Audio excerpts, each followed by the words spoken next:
à tous et bienvenue. L'invité de cet entretien est l'ancien président nigérien Mahamadou Issoufou. Il a décidé de ne pas être candidat à sa propre succession, ce qui lui vaudra le prix Mo Ibrahim, qui récompense la bonne gouvernance et le leadership démocratique des dirigeants africains. Depuis le 2 avril 2021, le Niger connaît sa première alternance démocratique dans un pays dont l'histoire est jalonnée de coups d'État depuis l'indépendance. L'actuel chef d'État du Niger, Mohamed Bazoum, succède donc à l'ancien président Mahamadou Issoufou. Après une décennie passée au pouvoir, quel est le bilan politique, économique et social du président Issoufou? Quel regard porte-t-il sur la dégradation de la situation sécuritaire dans la sous-région? Comment envisage-t-il l'avenir du continent? Ce sont autant de questions que nous allons aborder avec notre invité. Monsieur le Président, bonjour. Bonjour Madame. Et merci de nous accorder cet entretien exclusif. C'est moi qui vous remercie Madame. De prime abord, j'ai envie de vous demander dans quel état d'esprit vous êtes après avoir été un président en exercice. Existe-t-il une vie après la présidence? Alors je dois vous dire sincèrement que je me sens soulagé. Après le 2 avril, quand on a fait cette passation des pouvoirs avec le nouveau président, Mohamed Bazoum, le premier sentiment que j'ai eu, c'est le sentiment d'avoir accompli un devoir. Le devoir d'avoir géré le pays, le Niger, pendant 10 ans, d'avoir mis fin à l'instabilité dans le pays et d'avoir fait la première alternance démocratique de l'histoire de notre pays depuis 1960. Voilà donc ce que je peux vous dire. Je me suis senti soulagé. Soulagé? On se sent plus libre? On se sent plus libre. On a moins de charges sur les épaules. On se sent soulagé surtout, comme je l'ai dit. Je me sens soulagé d'avoir accompli un devoir. Alors dans les années 90, le Niger, à l'instar d'autres États africains, a bénéficié d'un vent de libéralisme qui mènera au multipartisme au sortir de la conférence nationale souveraine de 1992. Et dès lors, vous prendrez part à toutes les élections présidentielles. Qu'est-ce qui a motivé votre entrée en politique? Alors, avant de parler de mon entrée en politique, peut-être ça serait bon de parler de mon parcours professionnel. Bien sûr, vous êtes Je suis ingénieur de mines de formation, un peu mathématicien. Et j'ai été directeur des mines au Niger, puis directeur d'exploitation, secrétaire général, directeur technique d'une société qui exploite l'uranium dans le pays. Et après, je suis entré effectivement en politique. Je vais vous raconter une petite histoire. En 1968, je venais juste de finir ma troisième, mon BEPC, et quelqu'un m'a demandé d'émettre un vœu. Eh bien, le vœu que j'avais exprimé, c'était d'être président de la République, en 1968. En 1971, je suis devenu un militant très engagé du mouvement étudiant, mais sans liaison avec les vœux que j'ai exprimés en 1968. Je me suis très fortement engagé pour des raisons que je ne vais pas évoquer ici. Je me suis fortement engagé dans le mouvement étudiant. Et en 1976, je me rappelle, on était à la résidence universitaire d'Antony, entre camarades. On a fait l'analyse de la situation sur le continent et en particulier au Niger. Et on s'est demandé, mais au fond, pourquoi généralement les militants des organisations d'étudiants, de la FIANF et des organisations nationales au niveau des différents pays africains qui dénoncent l'impérialisme, le colonialisme, le néocolonialisme et les valets de l'impérialisme, comme on disait à l'époque, pourquoi une fois qu'ils finissent leurs études, une fois intégrés dans la vie active, ils retournent leur veste et se laissent récupérer par les pouvoirs qu'ils ont dénoncés. Et la réponse qu'on a trouvée à cette question, c'est que les gens n'étant pas organisés sont vulnérables et que par conséquent, il fallait, dès la fin de nos études, une fois entrés au pays, mettre en place une organisation politique. Et c'est ce qu'on a fait. Quand moi j'étais rentré au Niger en 1979, après l'école des mines, au mois d'août 1980, on a créé le premier groupe de ce que deviendra, de ce qui sera le PNDS, le Parti nigérien pour la démocratie et le socialisme. Le second groupe a été créé en 1983. Les deux groupes ont fusionné à l'occasion donc de l'instauration du multipartisme au Niger, et c'est ça qui a donné naissance à notre parti qui s'est battu dans l'opposition pendant 20 ans et qui exerce le pouvoir maintenant depuis une dizaine d'années. Alors justement, vous parliez de votre passé professionnel, ingénieur de mines de formation. Vous serez effectivement directeur national des mines, puis directeur de la Société des mines de l'Aïr, la Somaïr. Avant de démissionner pour entamer cette carrière politique, quel souvenir gardez-vous de cette longue et riche expérience? Et comment bascule-t-on de cet univers à l'univers politique? Il n'y a pas eu de basculement. C'est que l'option politique m'a toujours habité. En même temps que je travaillais, j'exerçais ma profession d'ingénieur de mines, je faisais un travail politique, mais dans la clandestinité, jusqu'à ce qu'il y ait eu donc, le multipartisme dans le pays et qu'on ait décidé de créer le PNDS Taraya, le Parti nigérien pour la démocratie et le socialisme. Et que retenez-vous de cette expérience professionnelle? Mais c'était une expérience professionnelle très riche parce que j'ai participé en particulier dans ce secteur à l'exercice du contrôle du Niger sur l'exploitation de cette ressource stratégique pour le pays qui constitue l'uranium. J'ai aujourd'hui la satisfaction d'avoir contribué, par exemple, à la nigérisation de l'ensemble de l'encadrement des sociétés minières, d'abord en tant que directeur des mines, mais ensuite en tant que directeur d'exploitation d'une des sociétés qui exploitent l'uranium. Alors, Monsieur le Président, dans un contexte géopolitique où les chefs d'État africains modifient la Constitution pour se maintenir au pouvoir et briguer un nouveau mandat, qu'est-ce qui a motivé votre décision de respecter la loi fondamentale du Niger? Alors, ce qui a motivé ma décision, c'est mes convictions, comme j'ai dit. Je crois en des valeurs et je crois que l'Afrique a besoin d'institutions fortes, d'institutions stables. Et quand on parle d'institutions, ce n'est pas seulement le pouvoir exécutif, le pouvoir judiciaire, le pouvoir législatif, c'est aussi les lois, et notamment la Commission, qui constitue le cadre dans lequel doivent s'exercer ces pouvoirs. On a besoin de stabilité de ces institutions, y compris de la stabilité dans le cadre de l'état de droit, y compris donc la stabilité des institutions. Cela me paraît extrêmement important. C'est cette conviction qui m'a amené à dire que la Constitution du Niger prévoit 2 mandats. Je me suis engagé à faire que les 2 mandats et j'ai respecté cet engagement de ne pas briguer un 3e mandat. On reproche souvent aux présidents africains leur longévité au pouvoir, mais toutefois nos États doivent relever de nombreux défis, vous venez de le dire, et tout semble prioritaire. Est-ce qu'un mandat de 5 ans, renouvelable qu'une seule fois, peut suffire à modifier en profondeur l'aspect politique, économique et social de nos États africains? Est-ce qu'il y a aussi il n'y a pas là une forme de mimétisme avec des États occidentaux? Est-ce que ça reflète nos réalités? C'est sûr que les défis auxquels nos pays sont confrontés sont d'une dimension telle qu'on ne peut pas les relever en 5 ans, on ne peut pas les relever en 10 ans, on ne peut pas les relever même en 20 ans, même en 30 ans, peut-être même en 50 ans. Moi, j'ai exercé le pouvoir pendant 10 ans au Niger. Il y a eu beaucoup de réussites, mais je suis conscient du fait que, par exemple, pour que le Niger devienne un pays émergent, si on devrait répéter les mêmes conditions que celles qui ont prévalu pendant la décennie que j'ai exercé le pouvoir, il faudra un siècle. Donc, les défis doivent être relevés sur une très longue période. C'est même au-delà de la vie d'un homme. Par conséquent, comme je dis, ce qui est important, c'est les institutions, avoir des institutions fortes. Qu'un président fasse 5 ans, 10 ans, si les institutions sont fortes, un autre viendra continuer le travail qu'il a entamé. C'est un travail sans fin. La construction d'un pays, d'une nation, n'a pas de limite. Les chantiers sont permanents. Tant que le pays existe, il y aura des chantiers, il y aura des réalisations à faire, il y aura des défis à relever.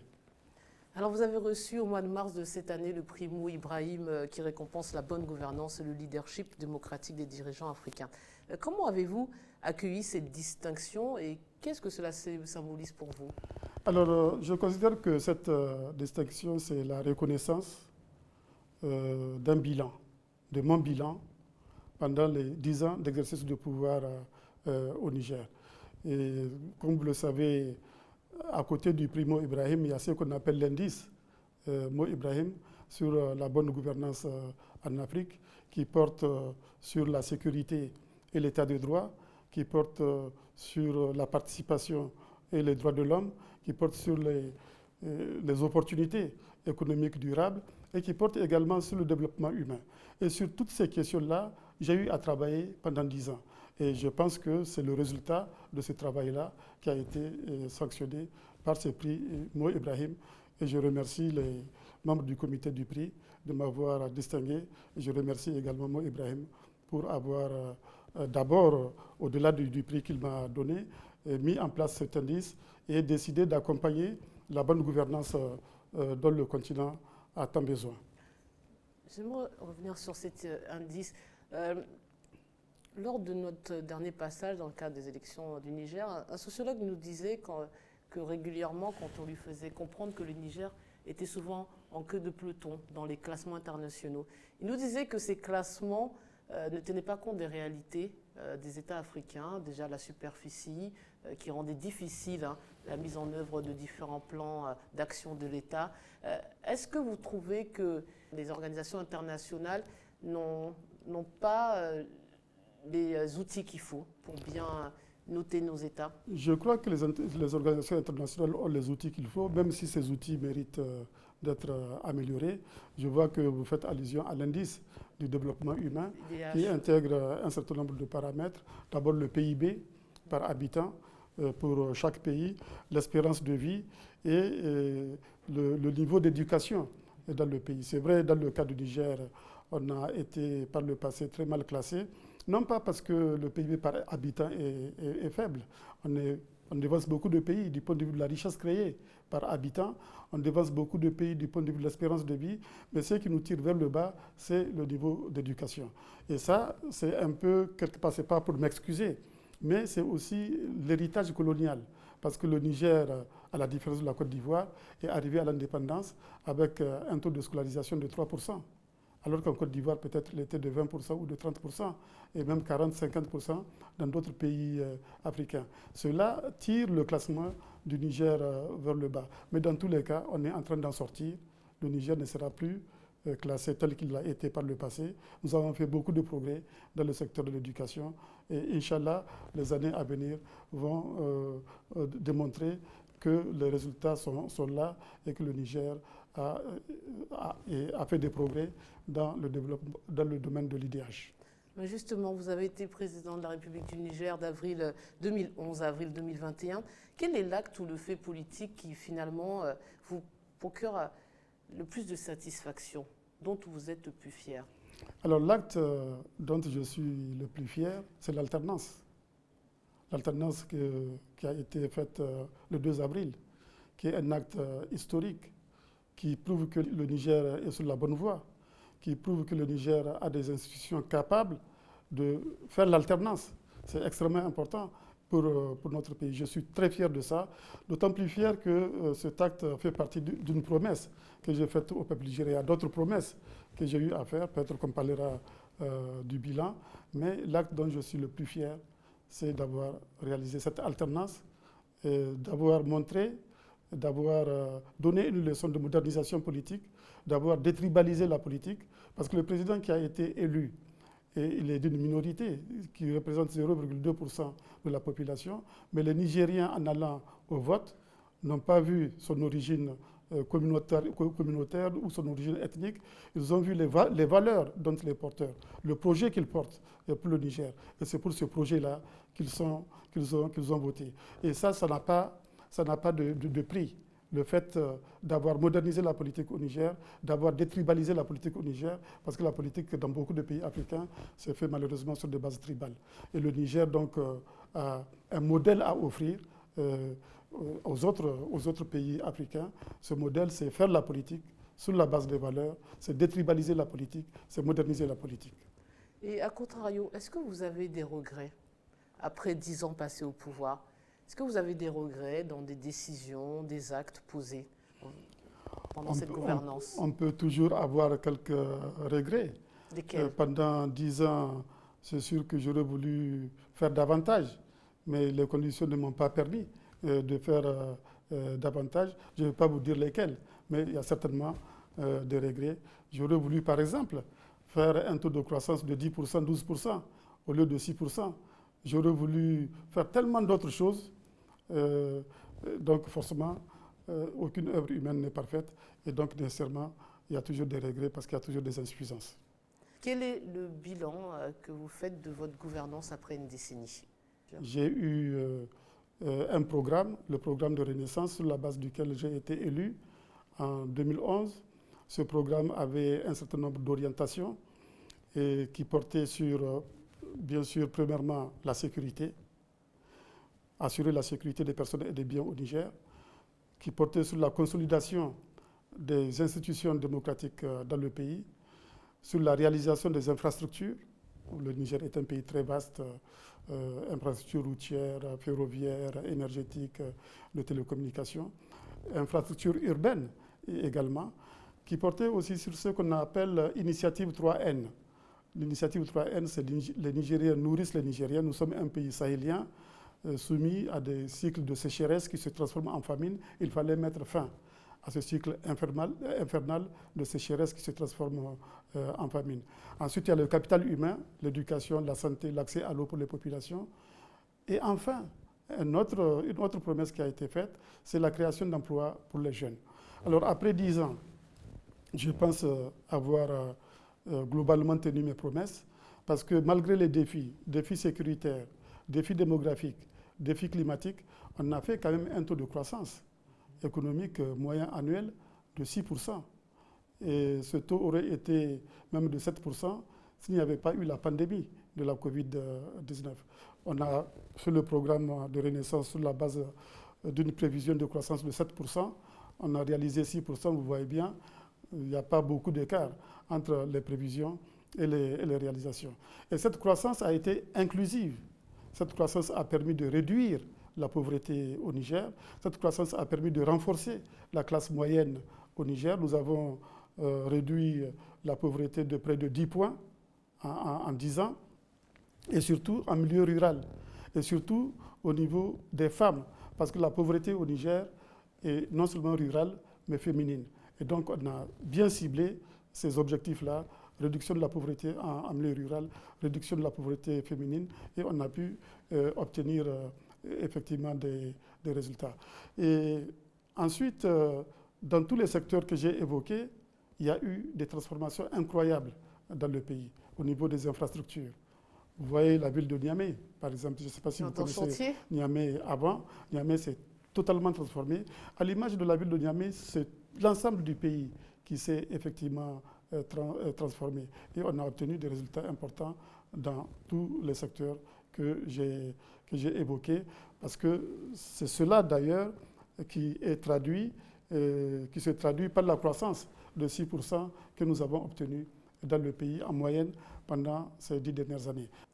Alors votre engagement pour l'intégration économique régionale, dont on va parler ultérieurement, et la sécurité dans la zone sahélienne a été très marqué.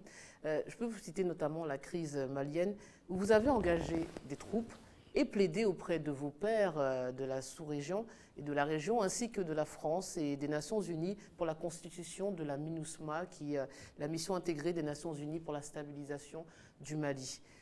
Plusieurs années après, quel bilan faites-vous de cette opération de maintien de la paix des Nations Unies au Mali? Sur la question sécuritaire, il faut se rappeler de la situation sécuritaire dans le Sahel et le Sahara avant 2011.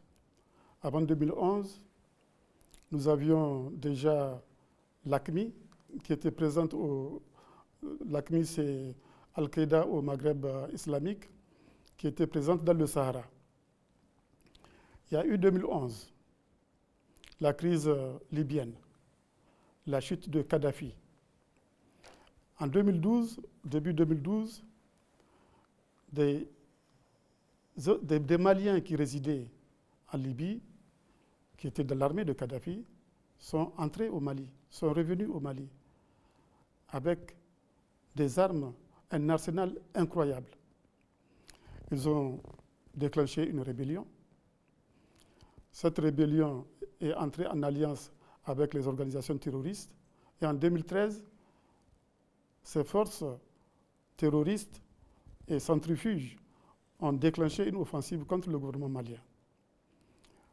En janvier 2013, ils étaient sur le point d'aller sur Bamako. Ils étaient à Kona. Et donc, la crise sécuritaire est partie de là. Aujourd'hui, cette crise s'est étendue, a métastasé. Elle touche le Burkina, elle touche le Niger. Et le Burkina et le Niger ont été touchés à partir de 2015. Mais maintenant, elle touche aussi la Côte d'Ivoire. Elle touche le Ghana, elle touche les pays du Golfe de Guinée. Donc, c'est une crise qui est en train de métastaser.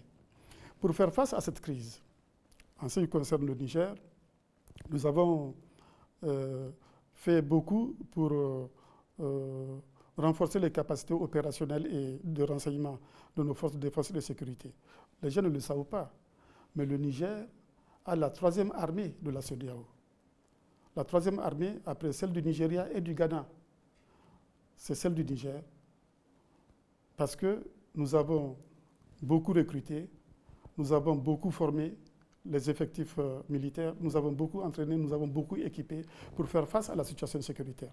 Le Niger est dans une configuration très difficile.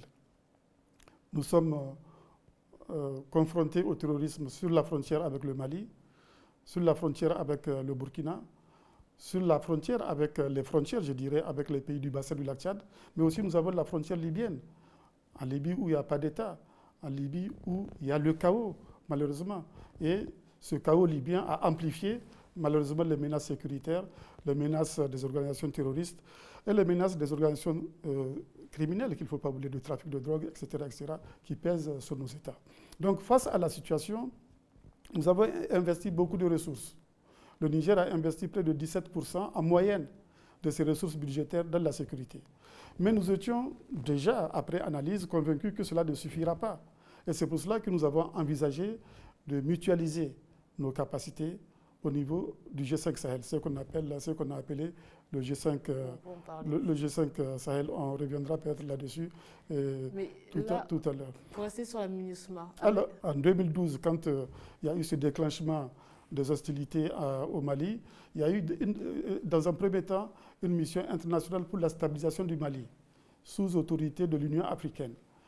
Quand la situation s'est aggravée, cette mission internationale de stabilisation du Mali a été remplacée par la mission intégrée des Nations Unies pour la stabilisation du Mali. C'est la MINUSMA.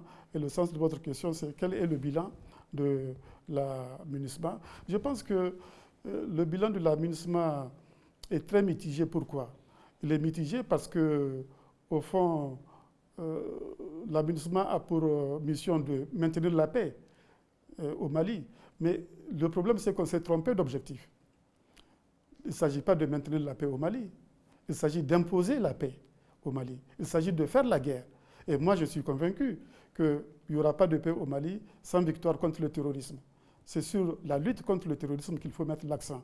Parce que les mouvements signataires des accords de paix d'Alger,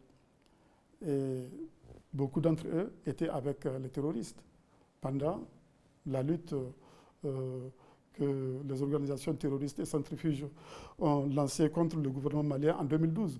C'est après l'intervention Serval de la France, après leur défaite, que ces mouvements-là se sont détachés. Voyez-vous, se sont détachés des terroristes et ont accepté d'aller signer les accords de paix d'Alger en 2015. La MINUSMA donc devrait aider à la mise en œuvre de ces accords de paix, mais comme j'ai dit, comme il n'y a pas de victoire contre le terrorisme, la paix n'est pas possible au Mali. Et donc, la mission de la MINUSMA, on s'est trompé de mission, si vous voulez. Ce n'est pas le moment de maintenir la paix, c'est le moment d'imposer la paix au Mali. Donc, avec le recul, on peut dire que c'est un échec Non, ce n'est pas tout à fait un échec, il y a toujours des aspects positifs. Pour le maintien de la paix, il y a toujours, pour le maintien de la paix, eu égard à l'instabilité pour le maintien de la paix, Pour le maintien de la paix, encore au Mali. pour le maintien de la paix, on peut considérer que c'est un échec. Il faut le dire clairement. Parce qu'aujourd'hui, les populations ne sont pas en sécurité. Les populations subissent des exactions de la part des terroristes, non seulement au Mali, mais au Niger, au Burkina et au-delà, même jusqu'en Côte d'Ivoire. Donc, c'est un échec. Mais nous tirons des leçons de tout ça. Les Nations Unies vont certainement tirer des leçons de tout ça. Et peut-être que l'effort va être davantage orienté vers la lutte contre le terrorisme. Et donc, on verra peut-être cela quand on va parler du G5 Sahel. Alors le 10 juin, le président Emmanuel Macron a annoncé la fin de l'opération Barkhane, je le cite, en tant qu'opération extérieure pour permettre une opération d'appui, de soutien et de coopération aux armées des pays de la région qui le souhaitent. Alors cette annonce s'inscrit dans une volonté politique de la France de réduire finalement à moyen terme sa présence militaire dans la zone. Selon vous, quelles seront les répercussions de ce retrait pour le Niger et la sous-région ? Écoutez, moi j'ai toujours pensé que dans une guerre, on a besoin d'alliés. Et c'est cela qui nous a amenés, face au terrorisme et aux organisations criminelles, non seulement de renforcer nos capacités opérationnelles, mais de mutualiser nos capacités au niveau du G5 Sahel. Mais au-delà du G5 Sahel, nous avons fait appel à des alliés. Nous avons fait appel à la France. Nous avons fait appel aux États-Unis d'Amérique. Nous avons fait appel à d'autres pays européens. Rappelez-vous, en 2013, les organisations terroristes étaient aux portes de Bamako. C'est les autorités maliennes qui ont fait appel à la France pour stopper l'avancée des terroristes sur Bamako. C'était l'opération Serval. Cette opération a permis de stopper les terroristes. Elle a permis de reprendre le nord du Mali qui était occupé par les terroristes. Les trois principales régions du Mali étaient occupées.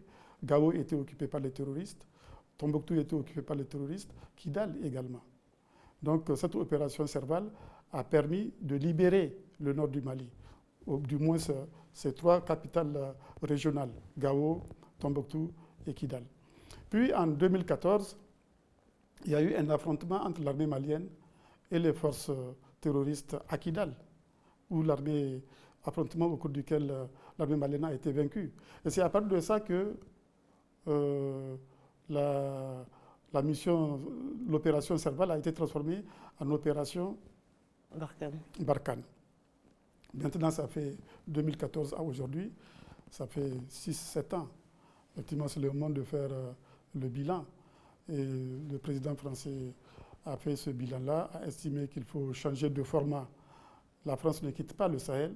Il s'agit d'un changement de format qui tient compte du fait que les armées nationales sont en train de monter en puissance, qui tient compte aussi du fait que qui tient compte du fait que la force conjointe du G5 Sahel est en train d'être opérationnelle, qui tient compte aussi du fait que nous avons décidé en réalité aussi de mettre en place une coalition internationale de lutte contre le terrorisme au Sahel.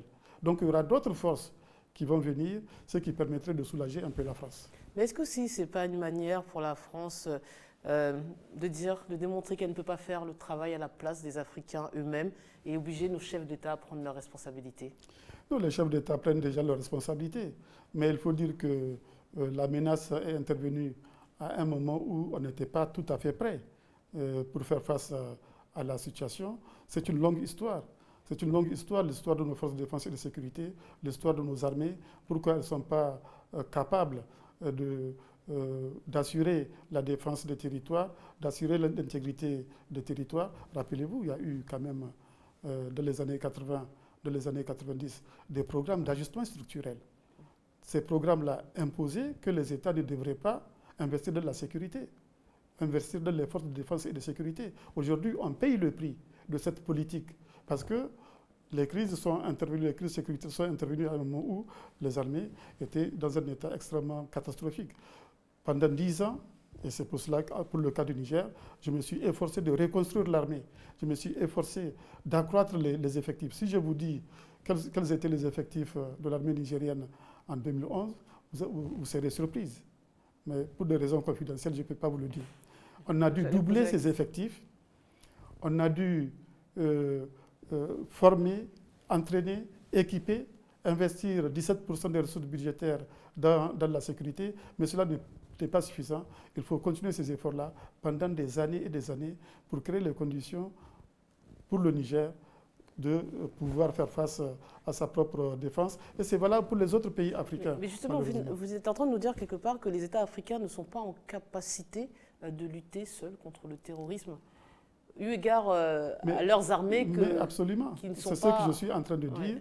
Les États africains ne sont pas capables de lutter seuls contre le terrorisme. Ce qui se passe au Sahel le prouve, ce qui se passe au Mozambique le prouve, ce qui se passe dans la Corne de l'Afrique le prouve, ce qui se passe aussi, ce n'est pas que les armées africaines, ce qui se passe en Syrie le prouve, ce qui se passe en Irak le prouve, ce qui se passe en Afghanistan également. Partout où il y a eu le terrorisme, il a fallu des coalitions internationales avec des moyens colossaux pour faire face au terrorisme. Regardez en Afghanistan, ça dure depuis combien d'années?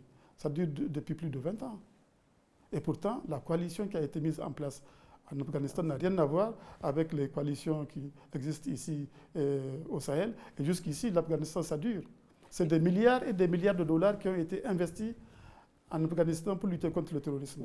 Donc la question du terrorisme, c'est une question qui dépasse les capacités d'un seul pays. Mais pourquoi?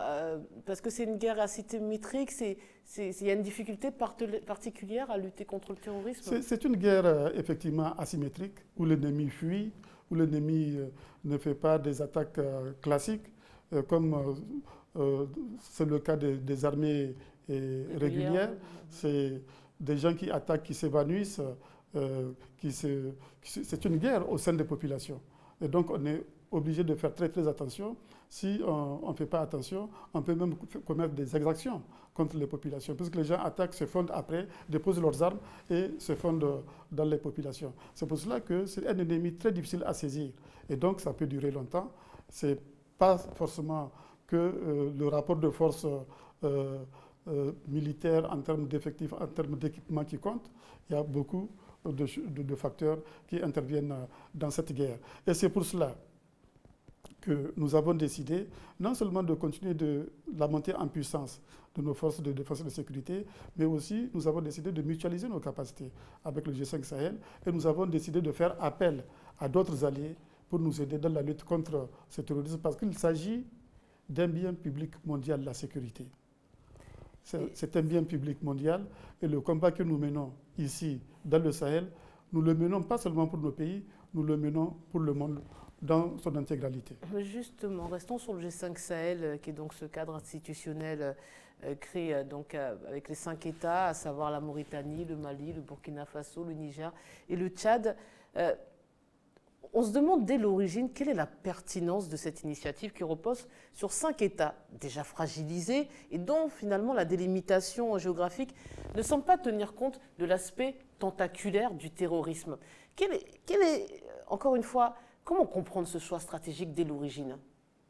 Non, mais le choix stratégique de l'origine est évident. Se limiter à ces 5 pays du Sahel. On se limite à ces 5 pays du Sahel parce que ces 5 pays du Sahel ont des ressemblances géopolitiques très importantes. La géopolitique, c'est quoi? C'est les populations, c'est les ressources, c'est le climat, etc., etc. Donc, ces 5 pays, quand vous regardez, ils appartiennent au même espace géopolitique. Il se trouve que ces 5 pays sont tous menacés par le terrorisme. L'analyse a été faite que comme on a un ennemi commun, il faut se mettre ensemble.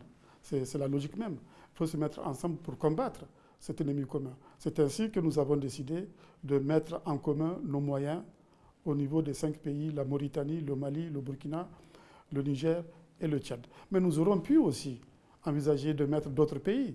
L'Algérie semble être le grand absent.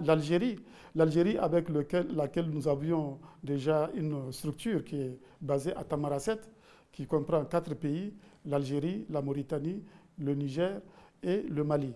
Mais malheureusement, cette structure n'a pas bien fonctionné. Et nous aurons voulu que l'Algérie fasse partie ils ont refusé? Ils ont été sollicités? Je ne dis pas qu'ils ont refusé.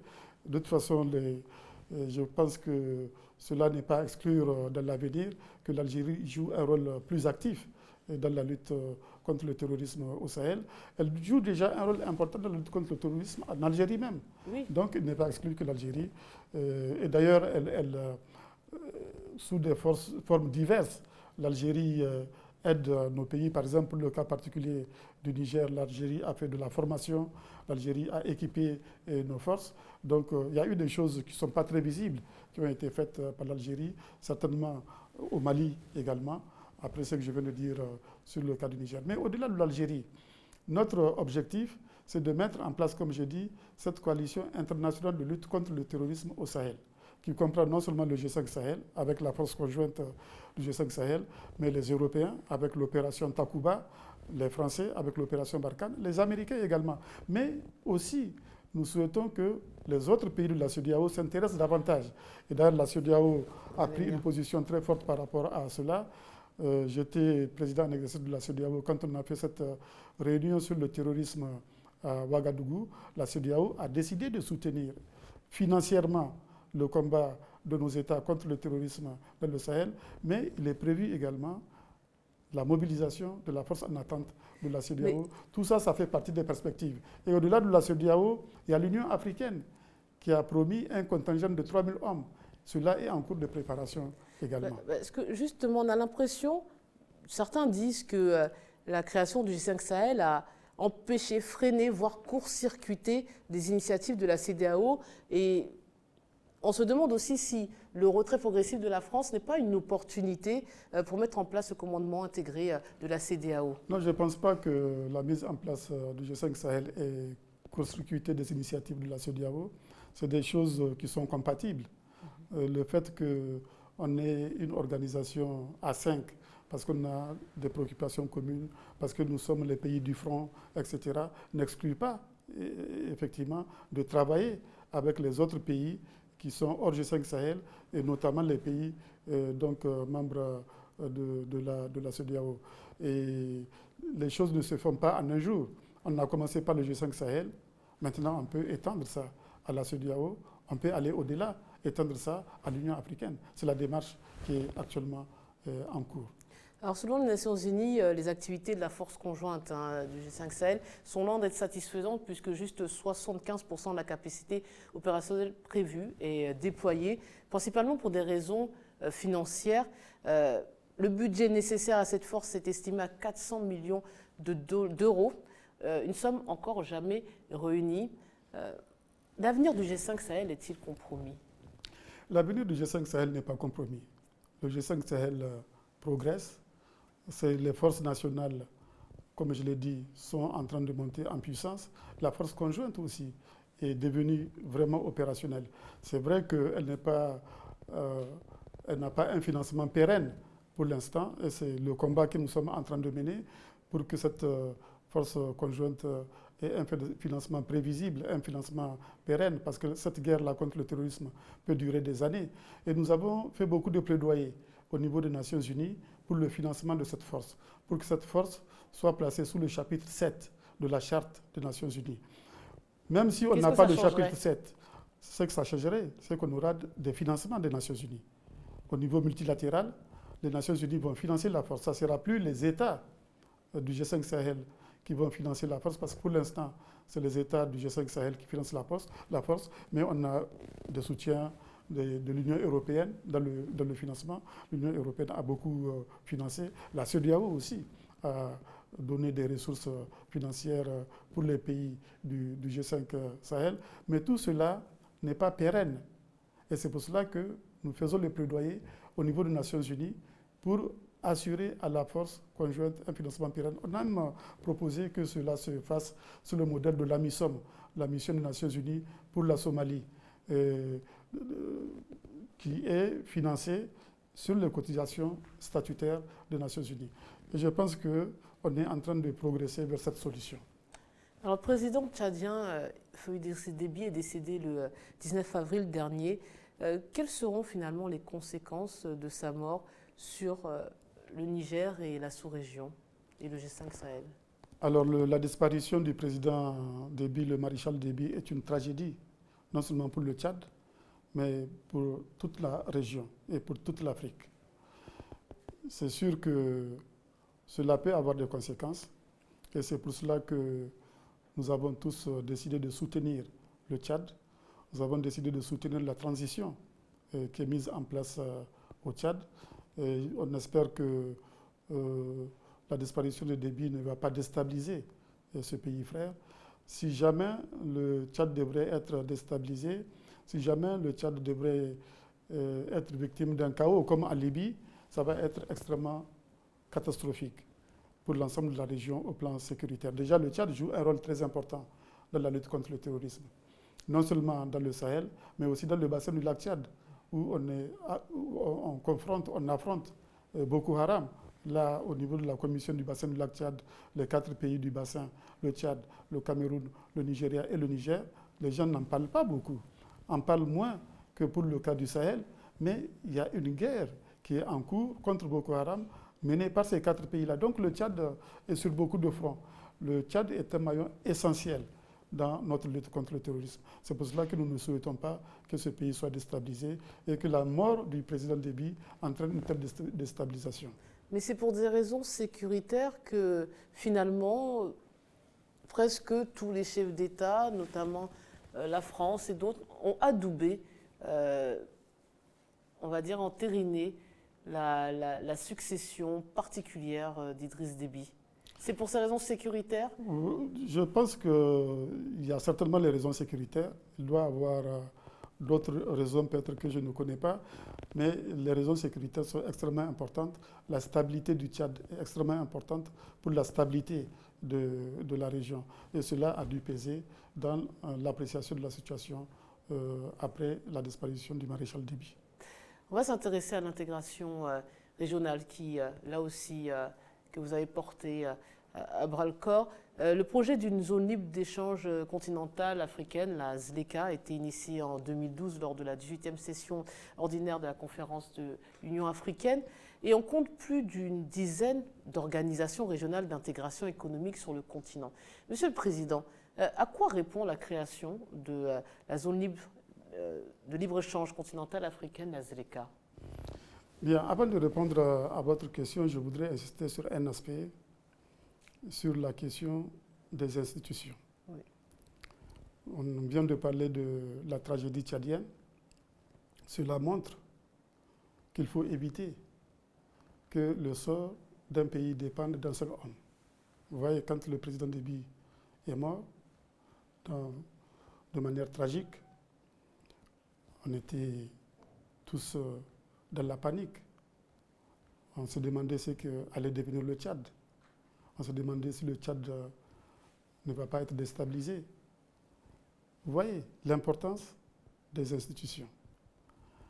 Et il se trouve qu'on est confronté à des défis sécuritaires, défis démographiques, défis climatiques. Il faut des institutions fortes pour faire face à ces défis. Mais il se trouve que nos pays sont en transition démocratique. Et toutes les transitions sont des périodes de crise. Et les crises affaiblissent les États. Et généralement, la faiblesse des États entraîne l'échec des démocraties. Une démocratie ne peut pas réussir quand l'État est faible. Et nous avons beaucoup d'indicateurs qui permettent de dire que nos États sont faibles. Premier indicateur, on vient de voir la question sécuritaire. Nos forces de défense et de sécurité, qui sont censées constituer la colonne vertébrale de nos États, ne sont pas à mesure seules de faire face aux menaces terroristes et criminelles. L'autre indicateur de faiblesse, c'est quoi? Regardez même la capacité de lever les impôts. Nos États sont incapables de lever les impôts comme le font d'autres États. Les États comme la France, comme les États-Unis, où on prélève 30 à 50% de la richesse créée dans le pays, ce qui donne des ressources à l'État, ce qui permet à l'État d'exercer ses prérogatives sur tous les plans. Mais nous, dans nos pays, généralement, nos pays ont un taux de prélèvement fiscal inférieur à 20%. Tout ça, c'est des facteurs de faiblesse. Et donc, il faut remédier à ces facteurs de faiblesse. Mais cela ne suffit pas et ça me permet de faire la transition vers votre question sur l'intégration. Nos pays sont l'Afrique est trop balkanisée. Nos pays ne sont pas fiables avec ces frontières héritées de la colonisation. Il faut aller très vite vers l'intégration. il faut sortir de ces frontières héritées de la colonisation par le haut. Nous avons 84 000 km de frontières. C'est 84 000 km de murs qui nous séparent, qui séparent les Africains. C'est 84 000 km d'obstacles au niveau des échanges entre pays africains. Donc il faut aller vers l'intégration. Sinon, il y a des politiques qu'on peut définir dans le cadre national qui peuvent échouer, mais qui peuvent réussir dans le cadre continental. Par exemple, au lendemain des indépendances, beaucoup de nos États ont conçu et mis en œuvre ce qu'on appelle des politiques de substitution aux importations. Ces politiques ont échoué, pourquoi? Parce que le marché national était trop étroit. Ces politiques peuvent réussir dans le cadre d'un marché plus vaste. Et voilà pourquoi la zone de libre-échange continentale africaine est nécessaire et utile. C'est un projet d'ailleurs que mes pères m'ont fait l'honneur de me confier et que j'ai conduit sur 2 ans, ce qui est sans précédent dans l'histoire de l'Union africaine, dans l'histoire même de l'Organisation de l'Unité africaine. Il n'y a jamais eu un accord qui ait été négocié, signé, ratifié en 2 ans. Et donc, cela montre qu'il y a une forte volonté quelque part des chefs d'État, une forte volonté d'intégration et cette zone de libre-échange continentale qui permet d'avoir un marché de 1,3 milliard de consommateurs est extrêmement importante pour l'Afrique. Mais cette zone de libre-échange continentale ne suffit pas. Il faut qu'elle soit accompagnée de la mise en œuvre d'autres plans qui sont prévus dans l'agenda 2063 de l'Union africaine. C'est le cas du plan des infrastructures en Afrique pour que les échanges entre pays africains se fassent dans de meilleures conditions. Il faut des routes, il faut le chemin de fer, il faut l'énergie, il faut les télécommunications, il faut des infrastructures aéroportières, portières, etc. Donc, il faut que la zone de libre-échange continentale soit accompagnée de la mise en œuvre de ce plan. Mais il y a d'autres plans également qui sont conçus par l'agenda 2063 qu'il faut mettre en œuvre en parallèle avec la zone de libre-échange continentale. Sinon, elle va être une coquille vide. C'est le cas du plan de l'industrialisation de l'Afrique. Il faut transformer nos matières premières. L'Afrique doit cesser d'être un simple réservoir de matières premières. Par exemple, pour la Côte d'Ivoire, vous produisez du cacao. Le cacao, matière première, représente 5% de la valeur du chocolat. 95% de la valeur ajoutée du chocolat sont acquises à l'extérieur de la Côte d'Ivoire ou du Ghana, en tout cas des pays producteurs de cacao. Nous devons transformer nos matières premières. Nous devons développer des industries, ce qui permettra de créer des emplois pour notre jeunesse et de mettre fin à cette migration, à ce drame de la migration clandestine. Nous devons développer l'agriculture en Afrique, à l'échelle continentale. L'Afrique a 60% des terres arables non mises en valeur. Il faut mettre en valeur ces terres arables, ainsi de suite. Donc il y a beaucoup de choses que nous devons faire ensemble. L'avenir, et c'est ma conviction, est à l'intégration. La perspective du développement dans le cadre d'un seul pays n'est pas une perspective viable. Mais visiblement, la ZLECA a été négociée à l'insu de l'opinion publique. Pour quelles raisons? Et c'est le reproche qu'on fait régulièrement aux institutions régionales, cette opacité. Il n'y a pas de débat public. Les peuples ne participent pas. Et on leur impose des décisions qui vont bouleverser leur vie, mais on le fait, j'ai envie de dire, loin des regards. Non, on n'impose pas des décisions au peuple. Par exemple, la décision de créer la CEDEAO n'est pas une décision qu'on a imposée au peuple. Et les décisions que prend la CEDEAO, c'est des décisions qui sont prises sous le contrôle des représentants du peuple. Nous avons des députés à l'Assemblée, généralement c'est des lois qui sont prises pour transformer les décisions prises en lois nationales. Elles sont soumises aux représentants des peuples. Maintenant, je comprends ce que vous voulez dire. Vous avez raison. Il faut que les peuples s'approprient les projets. Par exemple, si je prends le cas de la zone de libre-échange continentale africaine, si elle n'est pas comprise par les opérateurs économiques, par le secteur privé, elle ne pourra pas réussir. Donc il y a un travail de sensibilisation, d'information et même de consultation pour que les gens donnent aussi leurs idées, disent ce qu'ils pensent de ce que doit être la zone de libre-échange continentale. De ce point de vue, je suis d'accord avec vous. Il y a un déficit de communication, il y a un déficit d'information, il y a un déficit de dialogue, il y a une insuffisance de débat à ce niveau-là en ce qui concerne les questions d'intégration, qu'elles soient régionales ou continentales. Pour preuve, le Parlement panafricain a été découvert par 90% de la population africaine à cause d'un événement malheureux. Vous avez raison de le dire, effectivement, on doit communiquer davantage. Et c'est pour cela, d'ailleurs, au niveau de la CEDEAO, on a cet objectif de transformer la CEDEAO de la CEDEAO des États en CEDEAO des peuples. C'est-à-dire, on aurait... comment ça pourrait s'institutionnaliser, la CEDEAO des peupps? Mais la CEDEAO des peuples, par exemple, on peut très bien... Aujourd'hui, nous avons un parlement de la CEDEAO. Ce parlement est élu au suffrage universel, au suffrage indirect. C'est les représentants des assemblées nationales, des députés des assemblées nationales qui constituent ce parlement. Mais on peut très bien élire le parlement de la CEDEAO au suffrage universel direct. Donc consulter les peuples des différents pays de la CEDEAO, ce qui va entraîner un débat sur la CEDEAO, puisqu'il y aura des listes qui vont être présentées dans le cadre des élections législatives à l'échelle de la région. Ces listes vont porter des projets. Ces projets vont être débattus, ce qui permettra aux citoyens de se prononcer sur les différents projets. Et ces projets peuvent orienter le travail de la CEDEAO au niveau communautaire. Alors le Niger est devenu un carrefour migratoire pour de nombreux candidats à l'exil vers l'Europe.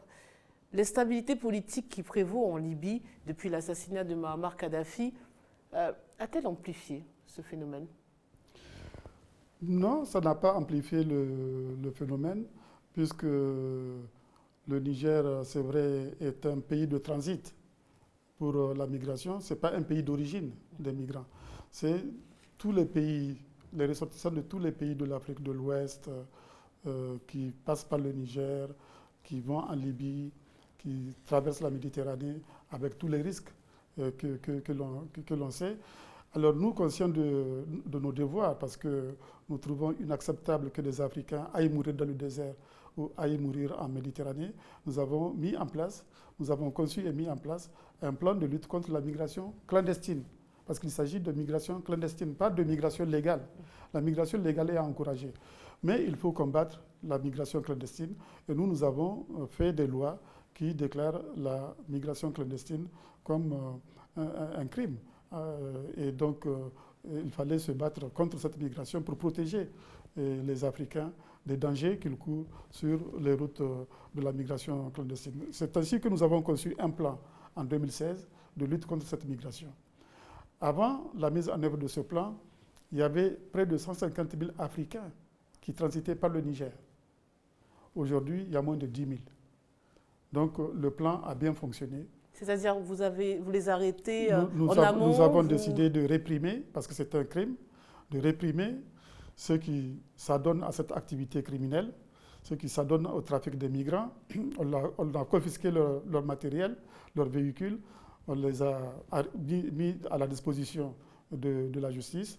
Enfin, toutes ces mesures-là ont permis de tarir le flux de migrants qui traversent le Niger. Et je pense que c'est une contribution extrêmement importante que le Niger a apportée à la protection des jeunes Africains qui se lancent dans cette aventure mortelle pour eux à travers le désert et la Méditerranée.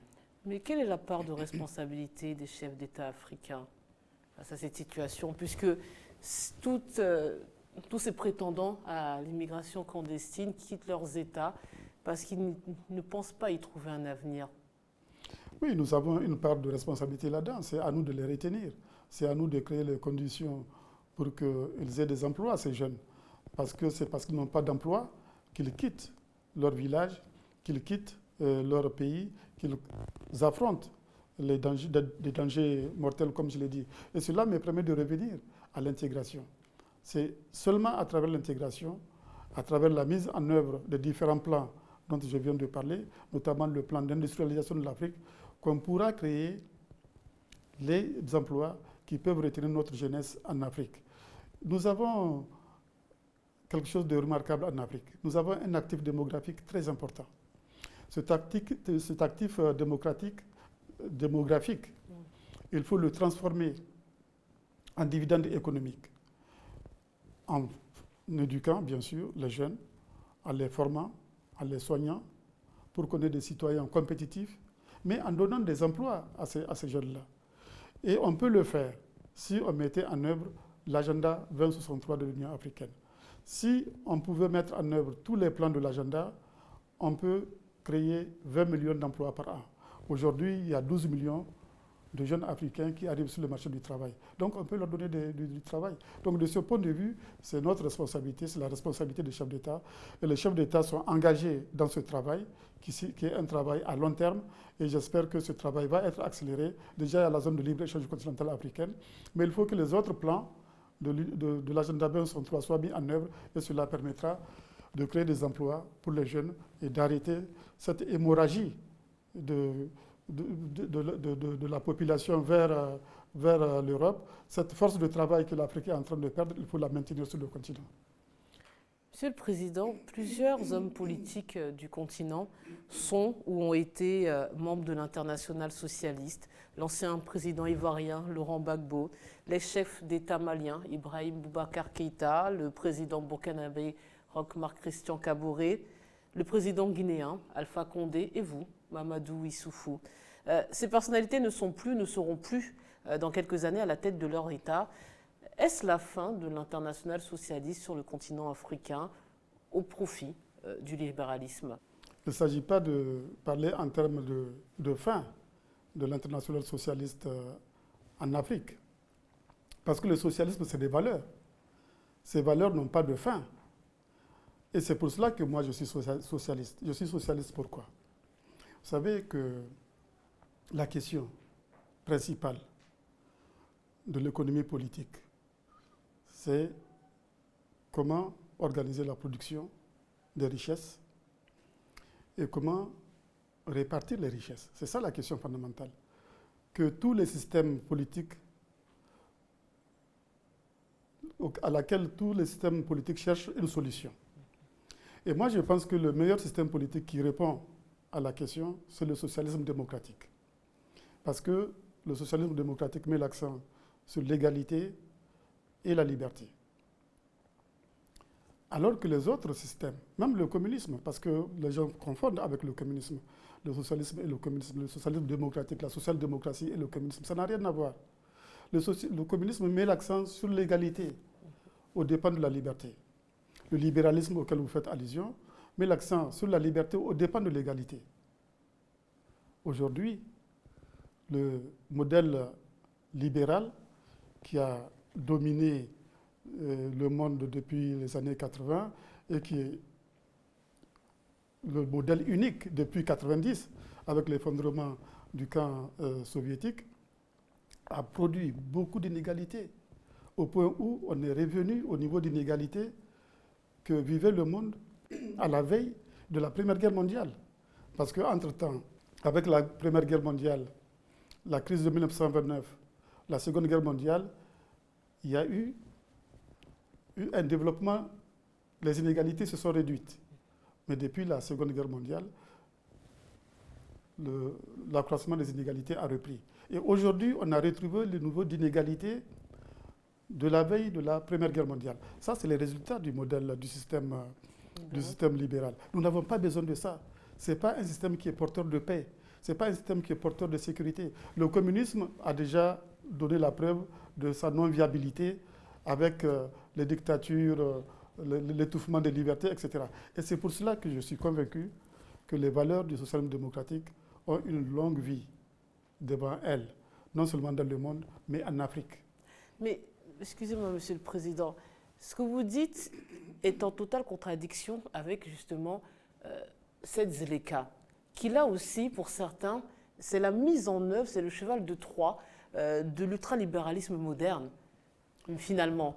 Et c'est en contradiction, c'est-à-dire que c'est paradoxal, mais l'Afrique, elle est toujours dans cette logique ultralibérale, mais en même temps, nos défis sont d'abord d'ordre social. Non, mais non, ce n'est pas en contradiction. C'est pas en contradiction. Imaginez que notre combat, nous socialistes, puisse aboutir à l'implantation des valeurs socialistes, du socialisme démocratique en Afrique. Mais la ZLECAf tiendra compte de ça. Tout dépendra des pouvoirs qui sont en place en Afrique. Mais ce sont les pouvoirs libéraux qui sont mais majoritaires. le combat continue. Nous, on ne désespère pas.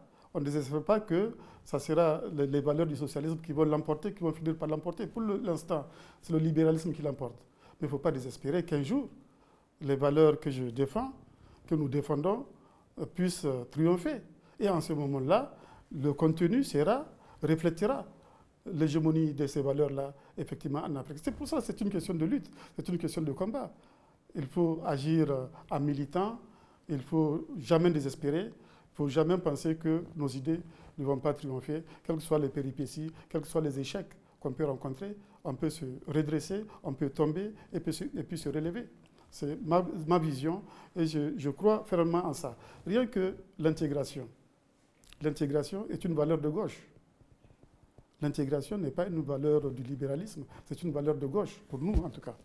Et quand vous regardez tous les panafricanistes, Nkrumah, Lumumba, etc., c'est des gens de gauche, ce n'est pas des gens de droite, ce n'est pas des libéraux. Et c'est ce flambeau-là qu'ils ont tenu qu'il faut continuer à tenir. Et c'est ça que nous tenons, c'est ça que les générations à venir doivent continuer à porter très haut.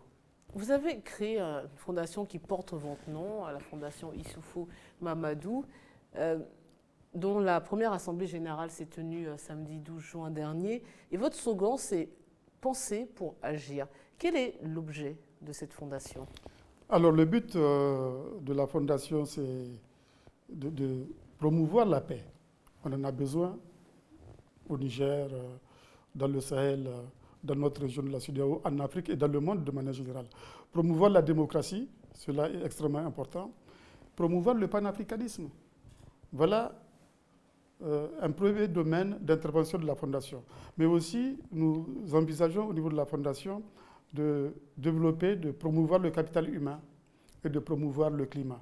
En gros, c'est ça le but de la Fondation et qui est sous une autre forme, une manière pour moi de continuer à travailler pour mes convictions, à travailler sur la base des valeurs pour lesquelles je me suis battu toute ma vie. Finalement, vous voulez demeurer utile sans faire de la politique? Oui, sans faire de la politique. Une fondation est une organisation non gouvernementale, donc je m'investis dans des missions caritatives, dans des missions de soutien aux populations, comme le font toutes les ONG, comme le font toutes les organisations privées. On va revenir un peu sur l'aspect politique. J'aimerais vous demander, c'est une question que se posent sincèrement beaucoup les populations, l'immixtion supposée ou effective des puissances occidentales dans la vie politique des États africains. L'avez-vous plus ou moins vécu pendant votre gouvernance? Est-ce de la politique fiction ou est-ce réel?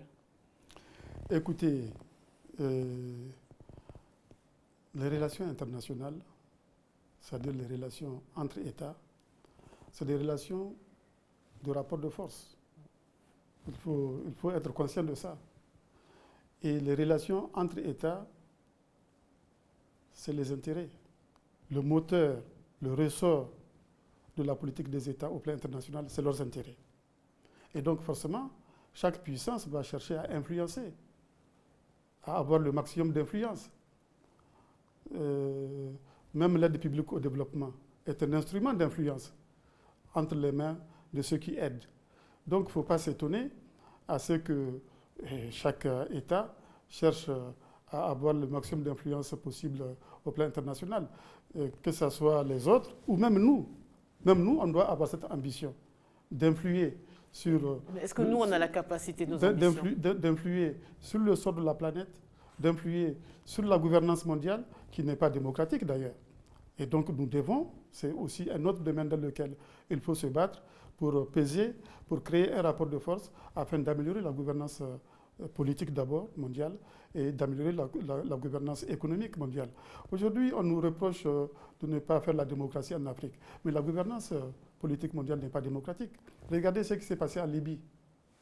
L'intervention en Libye a été décidée sans nous consulter. Or, c'est nous qui en payons les prix aujourd'hui du chaos libyen.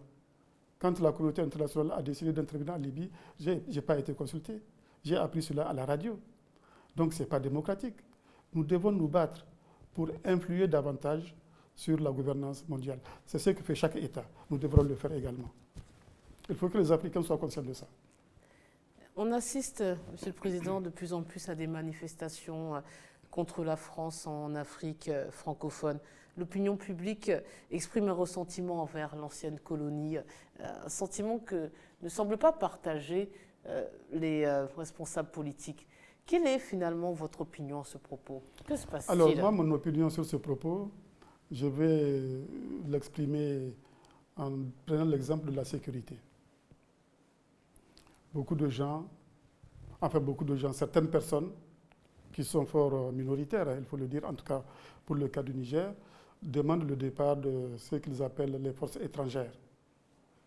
Or, nous avons un ennemi que nous sommes en train de combattre. Dans n'importe quelle guerre, on a besoin d'alliés. La France est venue nous aider en tant qu'alliés à notre demande. À la demande d'abord des Maliens et puis à la demande des autres pays du G5 Sahel. Parce que nous estimons que pour faire face à l'ennemi, il nous faut le maximum de soutien. Il faut mutualiser d'abord nos capacités nationales, mais le maximum de soutien au plan international. Donc d'où la présence de la France, d'où la présence des Américains, d'où la présence des autres pays européens à travers l'opération Takuba. Alors, il y a une confusion. C'est normal qu'il y ait des points de vue qui s'affrontent. Il y en a qui ont des responsabilités et qui pensent que leur responsabilité exige d'eux, qu'ils protègent leur peuple, y compris en cherchant des alliés qui sont prêts à leur venir en aide. Il y en a qui n'ont pas de responsabilité et qui font des thèses parfois qui n'ont rien à voir avec les réalités. Mais pour rebondir sur ce que vous disiez juste avant sur cette fameuse formule de général de Gaulle qui dit que les États n'ont pas d'amis mais que des intérêts. Là encore, peut-être que pour les populations, la France ou les autres pays occidentaux qui interviennent le font aussi pour leurs propres intérêts.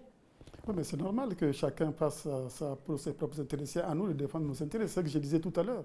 Les relations internationales entre États, c'est les relations d'intérêt. Il faut que nous, on crée les conditions pour que le rapport de force puisse nous permettre de défendre nos intérêts. Et ce rapport de force-là, ce n'est pas à travers la balkanisation qu'il faut le créer. C'est pour cela qu'il faut faire l'intégration, pour que l'Afrique parle d'une seule voix face aux autres puissances, pour que l'Afrique soit plus puissante. Regardez ce qui se passe aujourd'hui en Europe. L'Europe, pourquoi elle s'unit? C'est pour être plus forte. Les Européens cherchent à parler d'une seule voix face à la Chine, face aux États-Unis. Et aussi, ils subissent les influences étrangères, les influences de la Chine, les influences des États-Unis. Mais pour les minimiser, ils s'unissent, ils s'intègrent pour être plus forts. C'est ce que nous devons faire en Afrique. Mais continuer à faire des discours sur notre faiblesse, sans trouver des solutions, ce n'est pas la voie. Nous sommes conscients, il faut être conscient du fait que les relations entre pays, c'est les intérêts. Et les intérêts sont défendus en fonction des rapports de force. Et il faut créer, au niveau africain, le rapport de force qui puisse nous permettre de défendre nos intérêts. Et ce rapport de force ne peut être créé qu'à travers l'intégration. Alors avant de nous quitter, Monsieur le Président, quel message souhaiteriez-vous transmettre aux nombreux jeunes Africains qui nous regardent et qui ressentent un certain mal-vivre chez eux, dans leur pays, sur le continent? Alors mon message pour la jeunesse, c'est un message d'espoir. L'Afrique a un bel avenir. Nous avons un beau continent.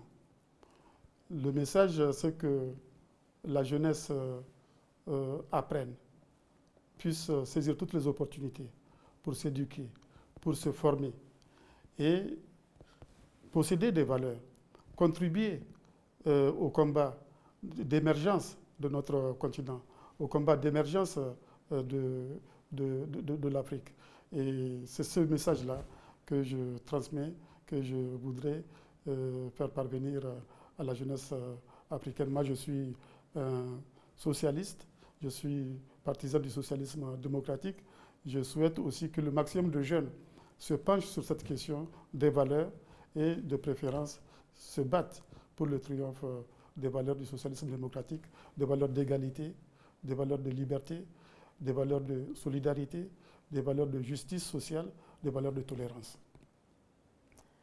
Monsieur le Président, c'est la fin de cet entretien. Merci de nous avoir reçus et d'avoir répondu à toutes nos questions. C'est moi qui vous remercie. Merci à l'ORTN à travers son directeur général, M. Sédou Ousmane, et au directeur de TV Sahel, M. Moussa Yaya, pour leur esprit de confraternité. Merci à vous de nous avoir suivis. Bonne suite des programmes sur RTI 1.